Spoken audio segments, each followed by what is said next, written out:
Soy Alejandra Peñalba y los quiero invitar aquí en We por We Emociones a conversar con Agustina Patrón Uriburu, emprendedora argentina, salteña, con un gran camino recorrido, pero para conocerla en detalle y antes de la conversación, esta presentación.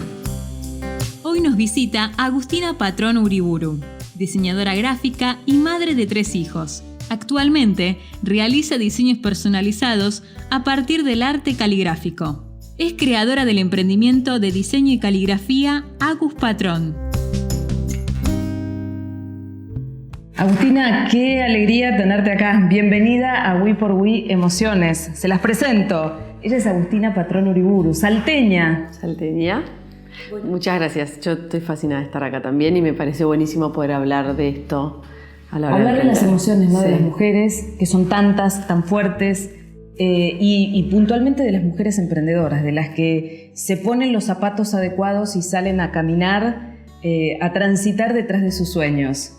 Y vos transitaste un montón, porque tenés una cantidad de kilómetros, sos muy joven. Sí. Pero de Salta a Buenos Aires, de Buenos Aires a Oxford, presento así una pintura rápida. Pero empecemos a desarrollar juntas, ¿no? Ese camino, ese tránsito. ¿Naciste en Salta? Nací en Salta, viví toda mi vida allá, principalmente en el campo. Y en un momento decidí que quería estudiar diseño gráfico y la carrera estaba acá en Buenos Aires. Sos egresada de la UBA. Egresada de la UBA. Así que me vine a los 17 años. Del campo salteño, esa belleza. Del campo a la FADU, ciudad universitaria. Y fue como un cambio, ¿no? Porque enorme, ese cemento imponente. Enorme. Bueno, y eso fue como... por un lado fue un cambio enorme y por otro lado fue una cosa de decir, qué bárbaro todo lo que hay. Todo lo que hay por conocer, todo lo que hay por descubrir, todo lo que hay por recorrer. Y en el medio de ese paisaje tan maravilloso, ¿no? Que no necesita adjetivos en Salta, ¿qué hizo que vos sintieras el deseo, primero de definir tan jovencita, ¿no? Una profesión que a veces a algunas personas les toma tiempo, y además tomar el impulso de trasladarte a algo diferente? Me mueve la curiosidad, es como que realmente siento que cuando algo me genera curiosidad necesito entender cómo funciona, como que estoy ahí, como que voy medio, ¿viste? Prendés el motor y avanzás. Sí, y a mí lo que me generaba curiosidad, yo me acuerdo que veía las publicidades, las revistas, los libros, a mí me gustaban mucho los libros, las revistas.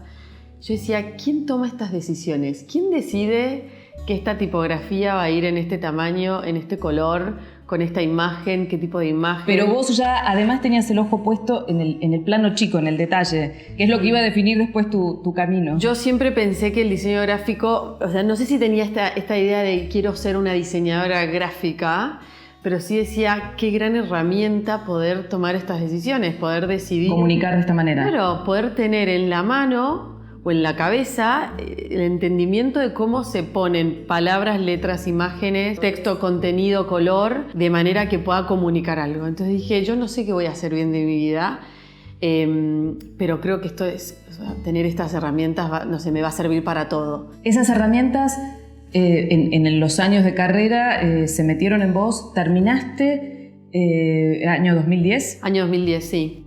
Y de ahí en adelante el camino continuó a Oxford. Sí, yo venía de estar 6 años de novias con mi actual marido, que él ¿Cómo se llama? Rodrigo, que él es de acá de Buenos Aires. Bueno, en el momento de recibirme, íbamos 6 años de novios, yo dije, bueno, me tengo que volver a Salta. Y él estaba acá, él se había recibido hace un par de años. Yo decía, bueno, todavía no, yo no me puedo mantener sola acá. Entonces mi opción era volver a Salta. Aprobé el último final y era, bueno, ¿qué hacemos? No sé qué. Y mi marido tomando un café. O sea, todo lo que no me había imaginado de una propuesta de matrimonio fue, ¿y si nos casamos? Si estamos juntos, si vos querés estar acá, si tenemos cosas para hacer y qué sé yo. Y bueno, esa fue mi propuesta matrimonial y decidimos casarnos y nos casamos a finales del 2010 y volviendo a la luna de miel, ahí me enteré que estaba embarazada de mi primer hijo. Entonces dijimos, bueno, ¿qué vamos a hacer? ¿Qué nos queda por hacer antes de tener un hijo? O, viste, eso como que nos movió el piso un montón. Entonces, él tenía ganas de estudiar un máster y yo tenía ganas de vivir afuera. ¿Y miraron el globo? Miramos el globo y dijimos, acá. Un año, algún máster que sea de un año. Y mi marido me dijo, Hay un máster en la Universidad de Oxford, en Inglaterra, siempre también me daba curiosidad. Encontramos ese máster y dijimos, bueno, vamos, no teníamos nada. Nos acabamos de casar, yo estaba embarazada de meses. Mi marido se puso a buscar todas las becas, a estudiar todos los exámenes, todo. Yo empecé a ver también de qué manera me podía ir adaptando. Yo estaba trabajando de manera freelance acá y nos fuimos gracias a 2 becas y nos fuimos allá con un hijo de 18 meses y las 2 becas que no estaban destinadas ni a pañales ni a libros, pero fue un poco a lo que lo destinamos porque yo ahí empecé en Oxford, fue como el principio de algo nuevo. Que hago una pausa con ella, ¿no? Para decirles cómo a veces se activa ese dominó, ¿no? De la vida. De pronto, ¿y si nos casamos? ¿Y si armamos una familia? ¿Y si armamos un proyecto? Y bueno, pasan los días y las cosas se encadenan. Y si tomaste la decisión correcta y tenés el compañero de ruta adecuado, además, ¿no? En este caso, las cosas salen y fluyen, ¿no, Agustina? Sí, creo que lo que estuvo bueno de esos años es no tener miedo, que de repente cuando confiar. Exacto, entonces fue un poco salir a la búsqueda y un poco tomar decisiones desde la confianza, no tanto desde el miedo.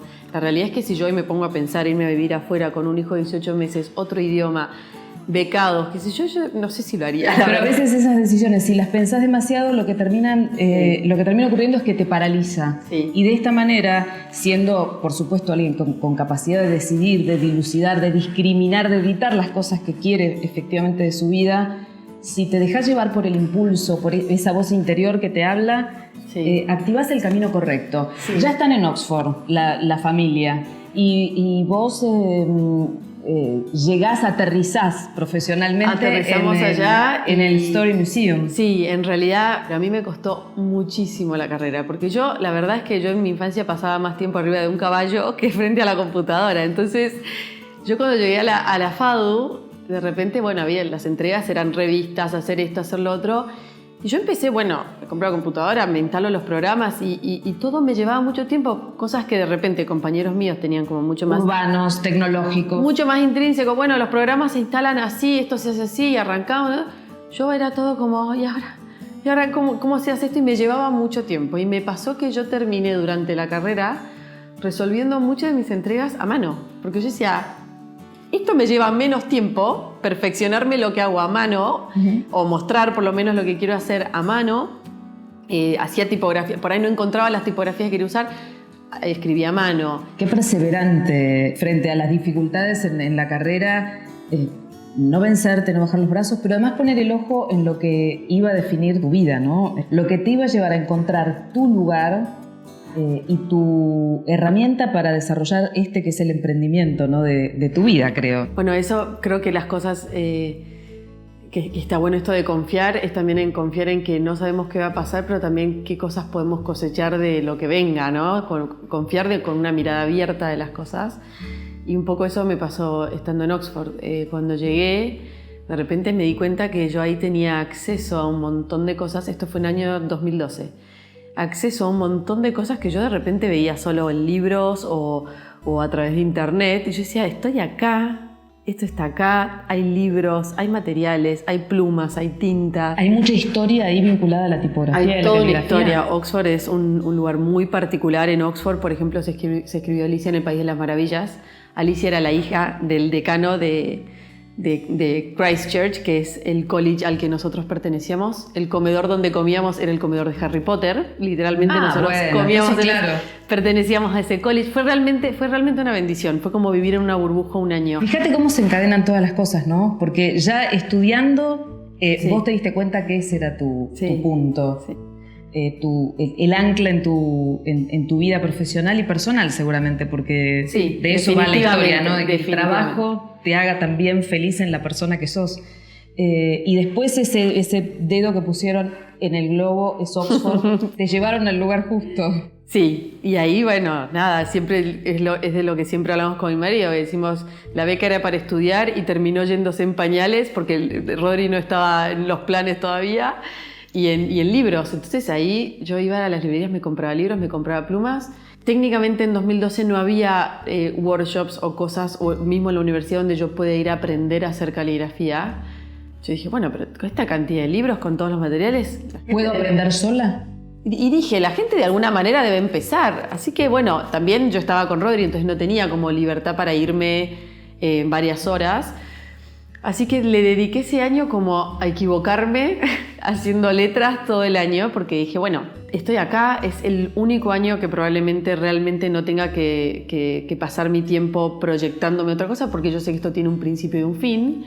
Así que decidí empezar a hacer, empapelaba las paredes con cosas que probaba, técnicamente, como te digo, equivocándome, porque un poco de eso se trata de aprender, y encontrando en esta experimentación por qué lado quería ir yo. ¿Cuáles son las 3-4 columnas básicas, el ABC de la caligrafía? ¿Por dónde arrancaste? Bueno, la caligrafía, digamos, es como una carrera súper formal, es una disciplina que la practican peritos calígrafos, pero no era eso lo que a mí me llamaba. Entonces yo tenía claro que yo no quería ser perito calígrafo.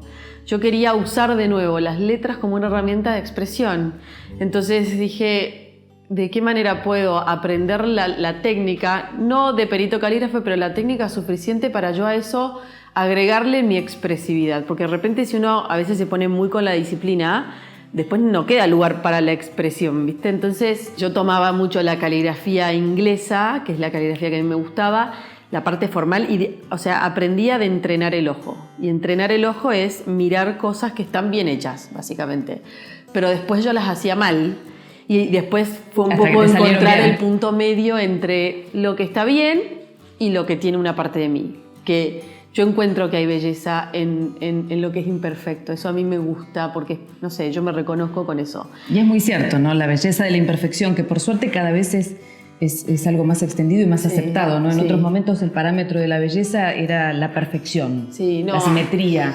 Para mí belleza es estar en un momento, o sea, ser testigos de un momento de honestidad y como ver a alguien haciendo lo que le apasiona es una belleza realmente. Ver a un músico tocando algo y verlo compenetrado, eso para mí es una belleza. Entonces yo decía, lo que yo quiero es identificarme con lo que hago. Quiero que cuando la gente vea una palabra escrita diga, esto tiene una emoción, esto es de Agus Patrón, ¿viste? No lo hacía en términos de que esto es de Agus Patrón, el nombre, sino decir, esto lo hizo alguien, no lo hizo un perito. Porque a mí me pasaba, yo veía cosas y decía, invitaciones hechas por peritos, qué belleza esta caligrafía, ¿quién es la persona que hizo esto, que tiene este don, ¿viste? Y bueno, y nunca sabes, porque es como una caligrafía que lo podría haber hecho cualquier perito porque siguen como una disciplina.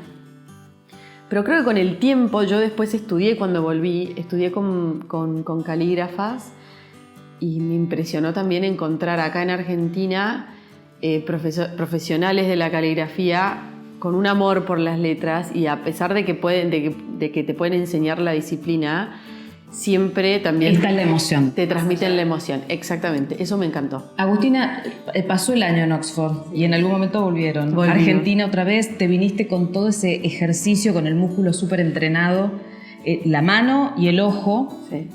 Con la caligrafía y con tus emociones puestas en tu tono caligráfico.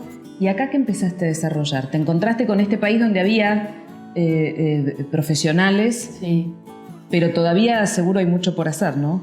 Bueno, yo allá me di cuenta que yo había aprovechado el tiempo para probar, para equivocarme, para probar papeles, materiales, plumas, pinceles, de todo. Pero hay una parte, que eso es como me doy cuenta que es muy común en mi vida. Hay una parte en la que yo experimento y una parte en la que necesito entender. Creo que por ahí funciono a diferencia de lo que uno cree, que uno dice, bueno, estudio, aprendo y después hago. Uh-huh. A mí me pasaba que yo necesito entender bien dónde estoy parada y después, capacitarme en algo más específico. Y entonces cuando volví a Argentina, me incomodó que yo venía de trabajar como diseñadora gráfica, haciendo identidad, branding, editorial, páginas web. Y es verdad que, bueno, nunca dejé, siempre trabajé a distancia, freelance en Inglaterra también. Y cuando llegué acá, me di cuenta que yo quería hacer otra cosa, como eso lo sabía hacer, sí. Me daba plata, sí. Lo podías hacer, pero querías más. Pero cuando estaba haciendo eso, tenía ganas de estar haciendo otra cosa. Y dije, bueno, no, va por el lado de la letra. ¿Cómo puedo hacer para incorporar lo que lo que yo hago en mi profesión y ofrecerlo como un servicio. Ahí fue cuando dije, bueno, necesito terminar de capacitarme para entender algunas cosas, para aprender a manejarlas bien, y ahí empecé a estudiar con calígrafas acá en Argentina y empecé de a poco en las propuestas que yo hacía para mis clientes, por ejemplo, de identidad, siempre ponía un logo hecho a mano, propuesta mía. Como, bueno, y esta es una propuesta que nadie me la pidió, pero qué sé yo, siempre como para abrir el abanico. Personal. Sí, para abrir un poco el abanico. O de repente me pedían hacer, no sé, un flyer o un folleto y yo había palabras que las hacía a mano. Yo había empezado a escribir un blog en Inglaterra donde intervenía imágenes con mis letras. Entonces un poco empecé a incorporar eso acá, tratando de abrir mercado, porque a mí me pasó que yo me vine y dije, acá la gente, si me bajo una tipografía o si lo hago a mano, probablemente no vean la diferencia. No le den el valor que tiene. Exacto, y hacer algo a mano, sacarle imagen, o sea, sacarle fotografía o escanearlo, pasarlo a vectores, poder hacer de eso algo digital para poder trabajarlo, modificarlo. Es todo un trabajo que me toma de repente, no sé, todo un día, y lo otro es elegir una tipografía que parezca escrita a mano. Pero bueno, yo quería hacer letras, o sea, yo decía, ¿qué me lleva a mí? Me preguntaba, ¿qué me lleva a mí a pasar 8 horas haciendo algo que lo puedo hacer en 10 minutos?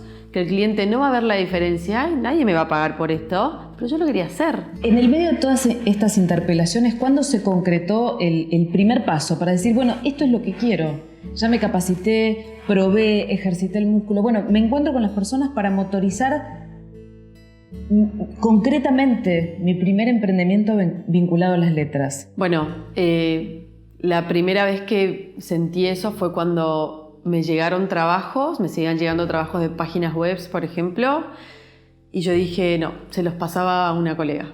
Yo decía, no los voy a agarrar más, voy a dejar de hacer, o sea, yo no tengo nadie que me esté viniendo a pedir encarecidamente que haga lo que a mí me gusta hacer, pero también dije, yo necesito espacio para armarme ese terreno, entonces dejé de hacer lo que sabía que ya no quería hacer. Pensando en las emociones, ¿no?, de las emprendedoras, fíjense, escuchen, ¿no? A mí me llama la atención todas las voces interiores diciendo, bueno, no, esto yo no lo quiero hacer. De esa voz interior que te marca un deseo negativo, digamos, las ganas de delegar, a la decisión de delegar.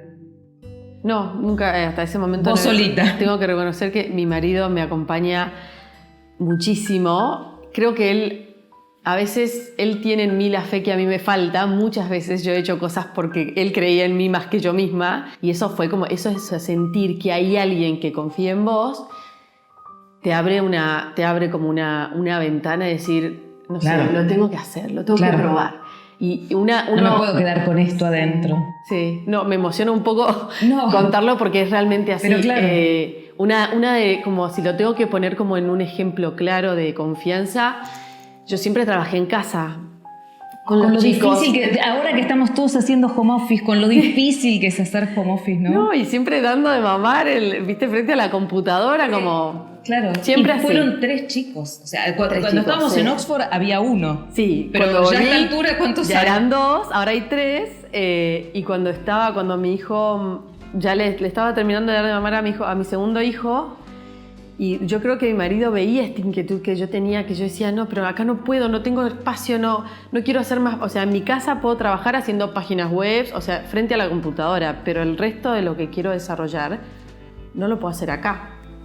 Bueno, y mi marido, él fue quien me dijo, buscate un lugar. Y yo decía, no, pero yo no lo puedo pagar. No. Y Rodrigo me dijo, bueno, mirá, lo que vamos a hacer es destinar recursos familiares, que o sea, técnicamente no, son de los dos, pero dijo, ¿qué pasa si probamos 3 meses destinando recursos de nuestra familia a probar si vos podés en 3 meses, que es muy poco tiempo, 3 meses. Es muy poco tiempo. Pensándolo en un emprendimiento que es algo a largo plazo, es algo en lo que uno sabe que se embarca y es un viaje que te va a tomar. Bueno, yo creo que en ese momento yo tenía claro que no quería hacer más y creo que tenía como la garra de decir, está bien, 3 meses para mí es un montón, lo voy a dar todo en esos 3 meses. Entonces dijimos, bueno, este es el presupuesto, buscate un lugar y en 3 meses... digamos, tratar por lo menos de recuperar o de volver a ganar lo que venía ganando con los trabajos que yo no quería hacer. ¿A dónde te ubicaste? al principio yo decía, porque tampoco teníamos mucho presupuesto. Bueno, nada, confiar. Un amigo que adoro de la facultad me dice, mamá y papá alquilan su cuarto de servicio que quedaba a 2 cuadras de mi casa, que su mamá es artista y bueno, y lo había medio acondicionado para poder pintar y ahora lo iban a poner en alquiler como un espacio compartido. Como que no existen No existen. Las casualidades, ¿no? No, tremendo. Es todo causalidad cuando vos querés ir. Tremendo. O sea, realmente creo que este episodio de decir salir de casa en la búsqueda de algo que yo no sé bien cómo va a salir, pero que siento que no voy a poder seguir esta vida sin hacer esto, por lo menos que me salga mal, pero necesito descartar de mi vida esta idea. No me voy a poder quedar con la idea de qué hubiera pasado si no hubiera probado, ¿viste? Así que, bueno, cayeron las fichas, me fui y creo que esos 3 meses lo di todo. Realmente dejé de tomar trabajos con toda la incertidumbre. Fueron meses de mucho nerviosismo. La realidad es que yo estaba pidiéndole a mi familia que use recursos para algo que yo no tenía comprobado que iba a funcionar, sin mi ingresos de recursos, dejando a mis 2 hijos, que era la primera vez que yo los dejaba. Bueno, todo lo que una mujer sabe que implica salir de casa, ¿no? Mucho, eso es mucho. Las mujeres de este tiempo buscamos toda esta transformación de nuestras vidas y del mundo, salir a ganar el mundo. Sin embargo, eso no significa que adentro en casa no ocurran cosas, que no sea difícil y que estemos desconectadas, porque estamos afuera en el mundo, pero las mujeres seguimos conectadas permanentemente a casa, ¿no? Sí, sí. A mí particularmente lo que me pasa es que también está esta cosa que te dicen, bueno, no, viste, sos mamá, entonces cuando sos mamá tenés menos tiempo para hacer las cosas. Pero a mí me pasó lo contrario. Yo creo que desde que soy madre aprovecho mucho más mi tiempo. Yo me doy cuenta lo ociosa que era en mi tiempo antes de ser madre.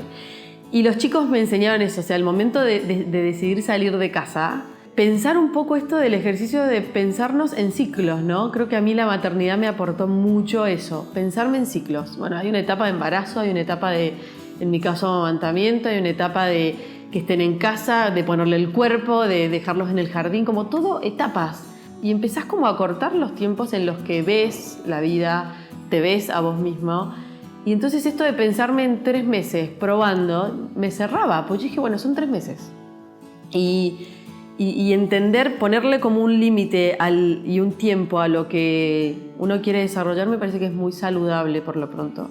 Ponerte etapas y pensarte a largo plazo, porque yo creo que muchas veces a todas nos puede pasar, sobre todo cuando nos agarra la maternidad, que es algo muy deseado, pero al mismo tiempo muy fuerte, es la emoción de la vida, creo, ¿no? Para todas las que elegimos ser mamá o nos tocó ser mamás. Pero hay momentos donde te sentís desbordado y pensás que la vida va a ser siempre así, poniendo el cuerpo de manera full time, sin dormir, dando la teta, teniendo muy poco tiempo para lo propio. Entonces pensarse en etapas, sí, pero sabiendo que si pones el ojo a largo plazo, las cosas se van a ir acomodando, porque mientras crecemos nosotros, los chicos también crecen. Sí, sí, eso lo aprendí de otras mujeres, que yo les decía, no doy más, estoy muy cansada. Me decían, ya pasa, ya termina, esto es una etapa, pensalo así. Y que alguien te enmarque las cosas, en términos laborales también, enmarcar los momentos en etapas, creo que es muy saludable, porque uno dice, bueno, esto va a ser hoy, no sé si va a durar mañana, no sé cómo va a ser después, pero hoy estoy acá. Y al fin y al cabo después pasa rapidísimo. Y decís, ay, Dios mío, cómo extraño el bebé cuando lo ves que tiene 1,50 m. Sí, es lo que me pasa a mí. Siempre creo que la maternidad a mí particularmente me aportó algo que yo no tenía, que era esto, aprovechar el tiempo, pensar en etapas, entender la vida en bloques de tiempo y sobre todo a priorizar, ¿no? Con esta cabeza tan de reloj y al mismo tiempo con un corazón lleno de emociones. Sí. Con los 3 chicos, ¿llega más o menos en qué momento Trazo y compañía? Bueno, en realidad yo trabajé en este estudio, me alquilé este lugar y ahí empecé a hacer trabajos exclusivamente de caligrafía.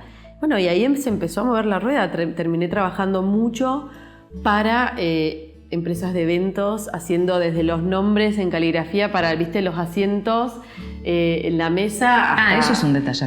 Llegar a un evento y que esté tu nombre. Sí. Bueno, no impreso. encontré que lo que yo sabía hacer o lo que yo podía hacer estaba en esos detalles. Entonces, de repente, bueno, trabajé mucho para empresas de eventos, seguí trabajando en identidad, pero los clientes que me llegaban eran clientes que buscaban una identidad única, es decir, no una tipografía que me podría hacer otro diseñador, sino algo hecho a mano. Hice murales, bueno, la verdad que... ¿Y con quiénes estabas en esa etapa de tu vida? Sola. Y después pasó el tiempo, pasaron casi 2 años y de nuevo me empezó la incomodidad. Como que dije, ¿qué me está pasando? ¿Qué me está pasando? ¿Qué me está pasando? Y la incomodidad era, quiero empezar a hacer lo que yo quiero con mis letras. ¿Qué me pasó? Encontré el mercado, estaba trabajando de eso, pero técnicamente lo que yo estaba haciendo era dar un servicio, ¿no? Mis letras se habían convertido en un servicio que yo le daba a otras personas. Al pedido de otro. Claro, exacto, a pedido de otro. Yo decía, hoy quiero hacer esto, quiero hacer letras pero con pincel, quiero probar cómo queda con color, quiero ver qué pasa si lo hago grande, si lo hago chico. Aunque yo soy muy así de que tengo esta curiosidad y necesito ver qué pasa. Y bueno, y no tenía tiempo para expresarme. Y entonces, de a poquito, en la medida en que yo iba teniendo alguna ganancia extra, de a poquito iba plasmando lo que yo hacía en productos, en cuadernos, posavasos. De repente no los mostraba, pero yo decía, yo quiero algo que sea mío y que tenga mi sello y que va en la hoja... Que esté Agustina Patrón Uriburu. Como yo quiero. Por ahí yo decía, esto va a quedar re lindo, y el cliente me decía, no, pero yo lo quiero negro. Y yo decía, no, pero negro... Bueno, entonces me empezó a pasar eso y empecé como a trabajar para mí. Dije, bueno, yo si quiero hacer un cuaderno, ¿cómo lo diseñaría? ¿Cómo haría? ¿Qué frase pondría? Y empecé a producir y no decía nada. Y conocí unas chicas que tenían un showroom por la zona de Recoleta donde yo estaba, que yo siempre iba a comprar cosas ahí y medio que me hice amiga, contraté a una amiga, le pedí que me venga a dar una mano con los números porque yo era un queso con los números. Lo sigo siendo, en eso todavía te iba no. a decir, ¿eras no. y cambiaste? No, he conocido mis limitaciones también. Bueno, y esta chica al mismo tiempo trabajaba en ese showroom y empezó a venir a ayudarme, Tati, que una amorosa. Bueno, y un día me dice, che, las chicas se mudan y hay un lugar disponible. ¿Te gustaría venir a trabajar ahí? Yo le decía, yo tengo este proyecto que se llama Trazo y Compañía, que no lo conoce nadie, pero ya tiene nombre. Mi idea es como Tenías vender todo en la cabeza. Vender productos de buena calidad, manufacturados con materiales importados, ¿viste?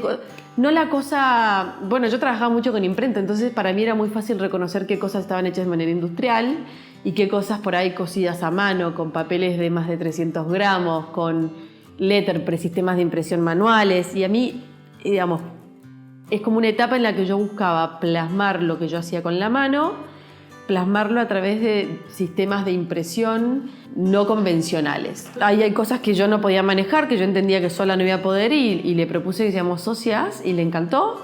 Así que ahí empezó Trazo y Compañía. ¿Y Trazo y Compañía? Fue una marca de papelería. ¿Tuvo una vida? Sí, tuvo una vida. Que fue, de Trazo y Compañía creo que aprendí, que fue mi mayor escuela.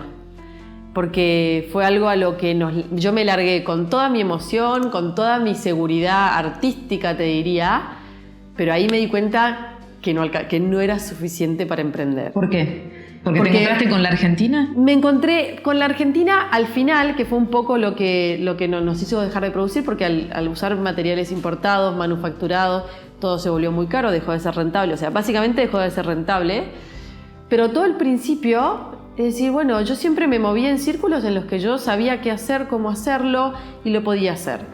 Ahora me encontraba en este lugar diciendo, pará, tengo que hacer costos, tengo que sacar ganancias, tengo que pagar proveedores, ¿cómo se hace esto? Ahí de todas las emociones a la realidad de la Argentina, que a veces duele, ¿no? Sí. Porque vos avanzás con toda tu energía, con todo tu amor, y de pronto te encontrás con esto, con los obstáculos. Que no es suficiente. Claro. Y a pesar de que diste todo con tus propias palabras, de pronto te encontrás con que no es suficiente. Y todo eso duele porque... Yo lo tomé... Por ahí, en esto a veces me equivoco, pero yo tiendo a creer que las cosas que no me salen no es por el país, sino es porque yo de repente estoy haciendo algo mal. Y a veces no está bueno eso, porque uno lo carga de Porque te pone mucha mochila. Sí. Es cierto que está bueno ser protagonista, pero también hay cosas que son la realidad, ¿no? Sí. Del país y que de la que no está exento nadie. No, la realidad última por la que el proyecto se terminó fue por una coyuntura del país, definitivamente. Pero en ese momento, digamos, en el transcurso de esos 2 años, yo me daba cuenta, hoy te lo puedo decir, en ese momento no lo podía ver con tanta claridad. Yo me daba cuenta de decir, a ver, yo tengo algo que es mío, que me gusta, que disfruto hacer, pero de ahí hacérselo llegar a otros para que lo consuman, poder producir, decir yo necesito capacitarme. Uno hace porque a uno le hace bien, es verdad, pero también uno hace porque cree que le aporta algo al mundo con lo que hace, algún tipo de belleza, ¿no? Entonces, es muy frustrante de repente hacer, producir, ponerle mucho amor a lo que uno hace y perder el track de llegar al otro, claro, porque uno no sabe, no tiene herramientas, porque básicamente es un tema de herramientas para... ¿Y cómo procesas la frustración? Porque vos, todo lo que fuimos hablando... sos como una máquina, ¿no? Sí.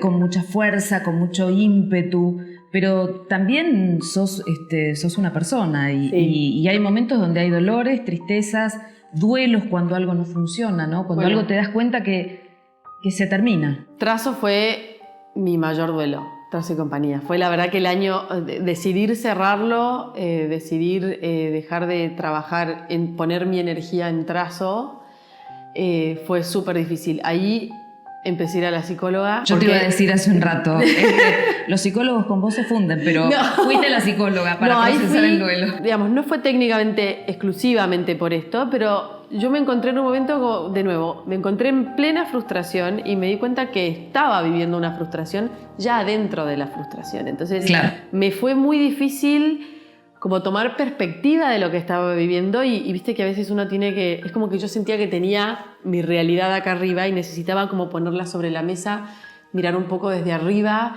y entender qué cosas conformaban mi vida y cómo ordenarlas, ¿viste? En ese sentido es muy útil la mirada, la palabra de otro, ¿no?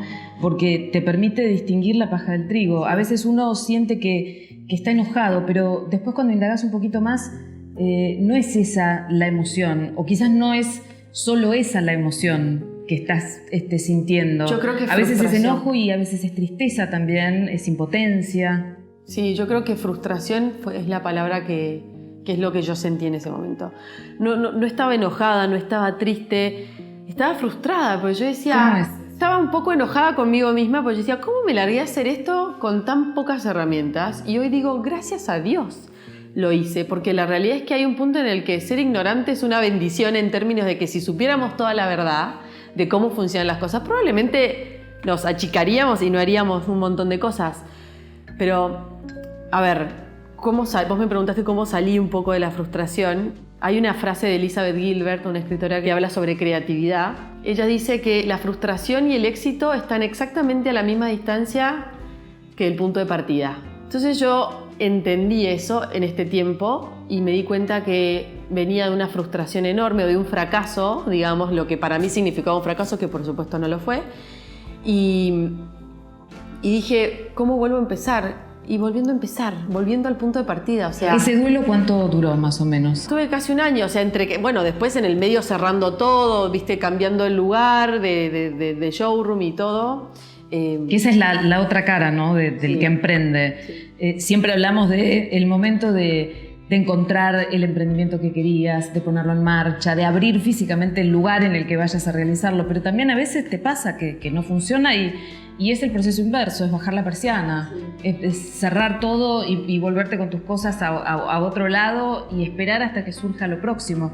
Y el siguiente emprendimiento vino con una guía de caligrafía. Es que viste que cuando algo muere, algo también nace. Entonces, un poco fue ahí. Yo dije, ¿cómo gestiono este fracaso volviendo al punto de partida? Y el punto de partida es que a mí me gusta tener libertad para hacer lo que quiero, hacerlo cuando quiero. Entonces yo dije, bueno, hay cosas que yo ya no puedo volver a hacer.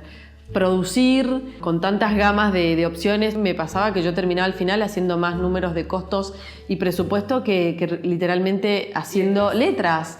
Que es lo opuesto, ¿no? Números y letras. Exactamente, entonces un poco la balanza se había dado vuelta, había dejado de hacer, había puesto en riesgo mi fuente de producción y me había vuelto un comercio que está buenísimo, pero que no era lo mío. Entonces ahí entendí claramente qué es lo mío y para dónde quiero ir. Y desde ahí como que cuido mucho mi fuente. Entonces empecé a pintar, empecé a ir a un taller para pintar, busqué espacios para hacerlo y empecé a retomar muchas cosas que yo había dejado en el camino que me volvieron a conectar con la creatividad. Agustina, este es un tiempo en el que cada día se escribe menos. Sí. Salvo personas como vos, que están en minoría, digamos, ese grupito que mantiene la esencia de la historia de la cultura, ¿no? Que es un poco el alma, lo que nos distingue como especie. ¿Qué nos podés decir para recuperar ese amor, para encontrar esa belleza, para dejar por un ratito el teclado, agarrar el lápiz, la pluma, lo que tengas a mano, para reencontrarte con el papel y tu propio trazo? Las letras son un gran camino para conectarse con la creatividad, porque uno no solo elige, es un acto de mucha conciencia, y cuando decide sobre qué escribir o qué escribir, puede ser una palabra, indefectiblemente lo que hacemos con nuestra mano lleva nuestro sello. No hay nada más personal que nuestra letra, que la caligrafía, y creo que estamos en un gran momento para hacer caligrafía. O sea, así como hubo una época en la que se conoció la caligrafía de manera disciplinaria, hoy hay muchas calígrafas enseñando, hay mucha gente haciendo caligrafía expresiva, que es como una forma más moderna de hacer caligrafía. Hay para todos, hay mundo para todos, hay para explorar, hay materiales que antes no había. Es un gran momento para volver al papel. Cada letra es única.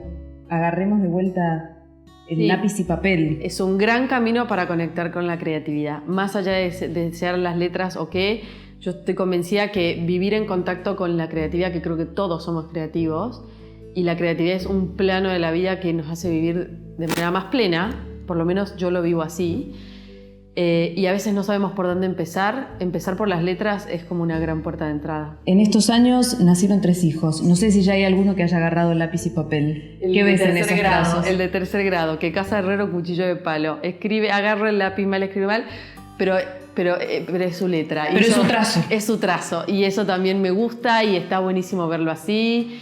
¿Cómo se llaman? Rodri. Están Rodri, de 9, Santi, de 6, y Catu, de 3, que nos vino a quemar todos los papeles. Bueno, nada, y ellos me ven hacer letras y me ven pintar. Y qué cosa espectacular que ellos vean lo que uno hace como algo importante, ¿no? Sobre todo en esto de las carreras artísticas, antes estaba visto más como una cosa de, bueno, es artista, ¿viste? Y para ellos ver que yo hago letras, que pinto, que algo que sale de mi mano está enmarcado y colgado en una pared probablemente. Esta es una de las cosas que nos pasa a las mujeres de este tiempo, ¿no? Poder con esos dos universos, poder llevar adelante esos dos universos. La casa, cerrás la puerta, entrás, crías tus hijos, es el emprendimiento de la vida, ¿no? Cuidar una vida que llegó, el emprendimiento de nuestras vidas, quiero decir, ¿no? Por supuesto. Proteger esa vida vulnerable que nos llegó a los brazos, pero que esa vida crezca mirándonos en contacto con el mundo y haciéndolo con felicidad. Sí, creo que es un gran ejemplo. Yo lo tuve de mi madre y siempre la vi trabajar y nunca se me ocurrió. Y seguir tu sueño. Este era tu sueño, este era tu emprendimiento. Ahí tenías que poner tu energía, tu corazón y tu cabeza. Agustina, me pongo los anteojos para hacerte un ping-pongcito rápido. Mirá, yo tengo acá ayuda a memoria. Un referente en tu vida. Y en este momento la escritora Elizabeth Gilbert, me encontré en sus libros muchas cosas que yo no sabía poner en palabras. ¿Cómo te definirías? Ay, absolutamente inquieta y terca. Es buena definición. ¿Sabes escuchar las críticas? Porque cuando uno lleva un emprendimiento adelante te vienen los elogios, pero también te vienen las críticas. Mostrarse es también recibir críticas. Me cuesta más escuchar los elogios. ¿En serio? Me pasa eso, sí. Siempre yo soy muy crítica de mí misma y creo que eso es algo que tengo que mejorar. Y no sé recibir las palabras de elogio, sé más recibir las críticas, no sé por qué, pero... Y a la hora de emprender, cuando se empieza a armar el grupo, ¿estás del lado del que manda sin conflicto, del que puede llevar adelante, sostener las riendas como en el caballo, o preferís que sea otro? A mí me gusta ver a cada uno haciendo lo que mejor sabe hacer, entonces yo conozco mis limitaciones y trato de rodearme de gente que hace muy bien cosas que yo hago muy mal. Y me gusta dedicarme a hacer lo que a mí me gusta hacer y que yo disfruto. Y me parece que eso se nota. ¿Apostás por la Argentina? ¿Estuviste en Inglaterra? Me cuesta. Creo que Este año, nunca en mi vida dudé de mi país, pero este año dudo y me da mucha pena y me da mucha tristeza y le agrega a mi vida un nivel no sé, de conflicto y de cosas que digo, no nos merecemos esto, la verdad. Tenemos una capacidad tan grande y podríamos todos estar luciéndonos de manera brillante en lo que cada uno sabe hacer y estamos como rodeados todo el tiempo por algo que nos hace ruido constante, ¿viste? Y no nos deja como avanzar. ¿Te buscarías un destino más silencioso otra vez? ¿Afuera? Creo que no, creo que hoy no. No sé. Por un lado me cuesta apostar por el país y por otro lado me cuesta irme también. Es Argentina. Sí, es Argentina, no nos pasan las dos cosas. ¿Qué cosas no volverías a hacer? Creo que no volvería a atarme a nada. No porque necesariamente haya estado atada, pero creo que la vida me mostró que mi libertad vale oro y trato de estar siempre atenta en las pequeñas decisiones que tomo de que me den libertad. Y bueno, eso. ¿Sueños a cumplir? Siempre mi prioridad son mis hijos y hacer lo hago no por ellos, pero yo hago lo que hago porque me hace mejor persona y eso me hace mejor madre, mejor todo, mejor esposa, mejor hija. Y creo que mi sueño sería poder sostener estos valores que creo que la vida me dio la oportunidad de conocer de manera temprana, que es mi libertad, entender mis limitaciones, buscar capacitarme y sostener este ritmo de autoconocimiento para entender por dónde seguir. Me parece que sería como un sueño cumplido. Ser siempre fiel a uno mismo, ¿no? ¿Cuál es el significado que tiene para vos el emprendimiento pero apoyado en el arte? Me parece que emprender desde el arte hace que la vida sea más plena.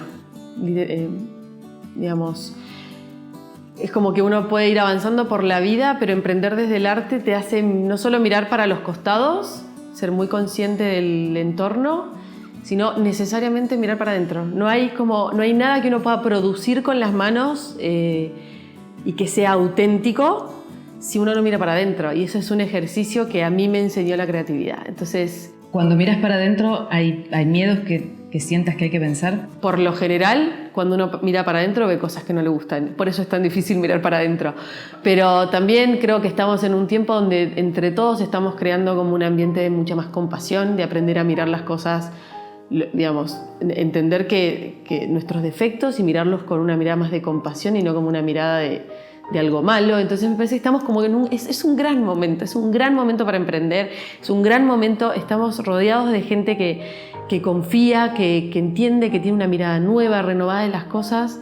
Es un gran momento, por eso me da pena nuestro país, porque realmente tenemos herramientas al alcance de la mano, todos podemos capacitarnos.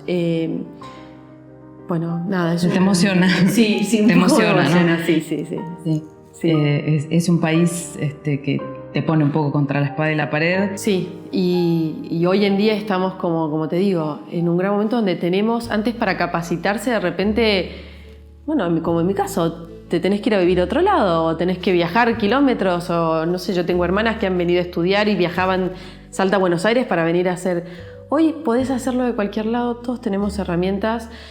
Y creo que si pudiéramos apagar un poco el ruido y encontrar definitivamente qué es lo que a uno lo alimenta, eso más la capacitación, y bueno, es como un combo súper necesario y es como, te diría, lo principal para emprender, ¿no? Entonces, ojalá que, digamos, el esfuerzo extra que tenemos que hacer es como esto, tratar de apagar un poco el ruido, confiar en nosotros y entender nuestras limitaciones para capacitarnos en eso y tratar de... El bullicio, la bulla permanente de voces que se cruzan, que se enojan, eso no es productivo. Sí, y entender que no todo lo que vemos es para uno, ¿no? Porque al mismo tiempo hay como una sobreinformación de todo, es una cantidad de información constante de lo que uno consume y decís, bueno, por ahí esta chica hace esto, pero no sé si es para mí. Entonces yo trato de tener un emprendimiento que me sostenga emocionalmente antes que nada, porque yo lo hago para estar bien para mí, para mi entorno, y que logre ser sustentable en el tiempo. Y para eso entender las limitaciones y cuál es nuestro camino personal, que no necesariamente es el del resto, es re importante.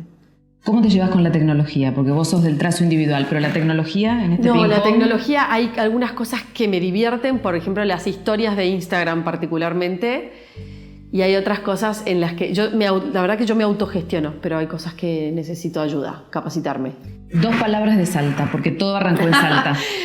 Nada, Salta es mi fuente. Eso es fundamental para todos, digamos. Cuando uno, de nuevo, después de un éxito, de un fracaso, uno donde vuelve a la fuente. Así que Salta, de tener mi familia allá y todo, y siempre poder volver. Una condición para estar en Buenos Aires es poder volver a Salta siempre. Así que es mi fuente y está bueno eso. Es una bendición tener esa fuente. Agustina, la verdad es que pasamos un rato hermoso. Nos llevaste de viaje de Salta a Buenos Aires, de Buenos Aires a Oxford, y de ahí la ventana abierta al mundo, ¿no? Por esta confianza que vos tenés en que en cualquier rincón uno puede, si quiere, si se escucha y si se dedica, porque nada es mágico, por supuesto, seguir su sueño y hacerlo realidad. Gracias, Ale, me encantó. Me encantó poder compartir lo que hago y me parece que está buenísimo que entre todos hablemos de estos temas que son tan fundamentales y tan necesarios para sentirnos identificados. Para las que ya están en marcha como ella, para las que ya triunfaron, pero también estas conversaciones acá en Wii por Wii Emociones tienen que ver con el impulso, la oreja, el hombro que necesitan las emprendedoras que están empezando a escuchar su voz interior. Así como Agustina Patrón Uriburu, ustedes también pueden hacerlo. Así que gracias por acompañarnos. Hasta la próxima.